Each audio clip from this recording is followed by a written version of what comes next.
पहला सवाल मेरा आपसे ये है कि सरकार ऐसे लेटर निकालती क्यों है? देखिए, सरकार तो पूरा संविध सरकार होती है। यह सरकार की तरफ से पत्र नहीं निकला है। पंचायती राज विभाग के अपर मुख्य सचिव महोदय कुछ अड़ियल और जिद्दी स्वभाव के हैं।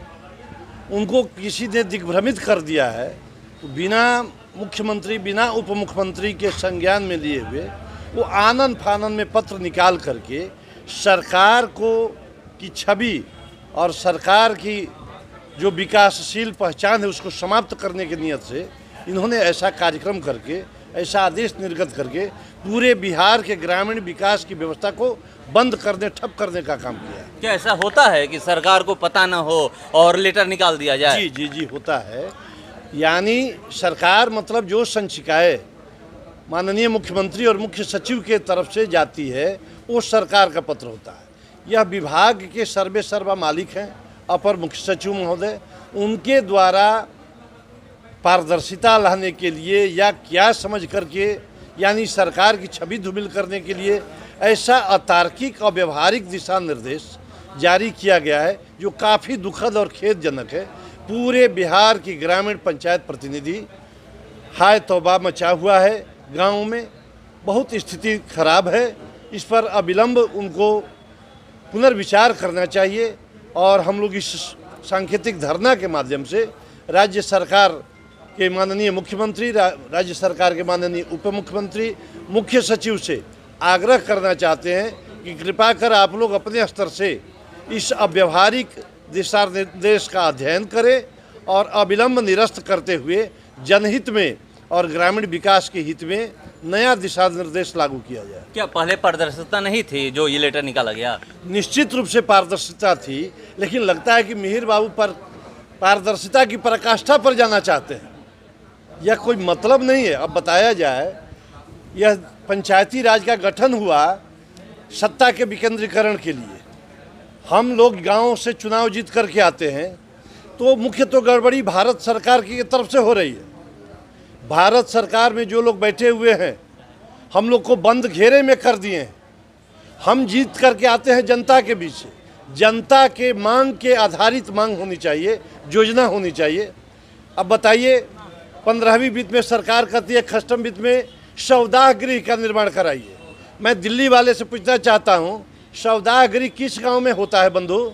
कौन गाँव की ग्रामीण कहेगी कि हमारे ज़मीन में शवदाह गृह बना दीजिए? आज पूरे भारत में, भारत अब विकासशील नहीं लगभग विकसित देश हो चुका है। पूरे भारत की मैं बात करता हूँ, कहाँ पर ऐसा परिवार मिलेगा जो सड़कों के किनारे पति पत्नी बाल बच्चे अपने बैग एंड बैगेज के साथ अपने समयानुसार बस की प्रतीक्षा कर रहे हैं। अब कह रहे हैं कि आप बनाइए, यात्री शेड बनाइए, प्रतीक्षालय बनाइए। अनुपयोगी योजनाओं हम लोग के माथे पर थोप दी गई है। जबकि चुनाव हुआ है तो हम लोग को चाहिए कि जो जनता की मांग है, जनता की मांग के अनुरूप हम लोग को योजना देनी चाहिए।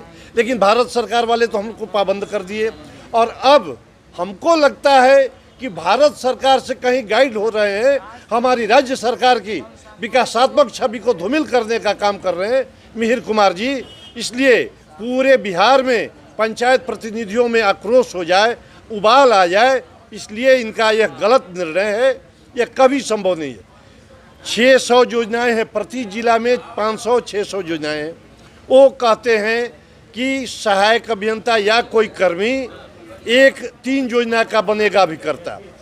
यदि 30 पार्षद हैं, भोजपुर जिला में 31 हैं, तो 125 योजनाएं क्रियान्वित होगी और 4 तरह की पैसे आते हैं। कस्टम राज्य वित्त आयोग, 15वां वित्त आयोग, टाइड अनटाइड। एक सदस्य को यदि 4 योजना हुआ तो 126 योजनाएं हुई। बताइए, यहाँ 7 कर्मी हैं तो 17 का 21 योजना ही ना एक साल में करेंगे। पूर्णतः अव्यवहारिक है। पूरा विकास कार्य ठप हो जाएगा। सरकार से जो प्रदत्त उपावंटित राशि है यह राशि लौट जाएगी और हम लोग जनता के बीच जाएंगे तो जनता हम लोग को झाड़ू से पीटने का काम करेगी। इसलिए इस अदूरदर्शी नीति के विरुद्ध हम लोग आज धरना पर बैठे हैं और यदि हमारी मांग नहीं मानी जाती है तो हम लोग सामूहिक इस्तीफा दे करके पटना में राज्य सरकार के प्रमुख सचिव के विरोध में धरना पर बैठेंगे, प्रदर्शन क्या करेंगे। भोजपुर जिले पूरे 38 जिले के? नहीं, पूरे 38 जिला का मामला है और पूरी पंचायत और पंचायत समिति और जिला परिषद, ये त्रिस्तरीय पंचायती राज का सामूहिक समस्या है और जो भी हम लोग मांग करेंगे सामूहिक मांग कर रहे हैं, लड़ाई सामूहिक लड़ेंगे हम लोग। तो देखिए, जो लड़ाई लड़ी जाने वाली है, सामूहिक लड़ाई लड़ी जाने वाली है और लोग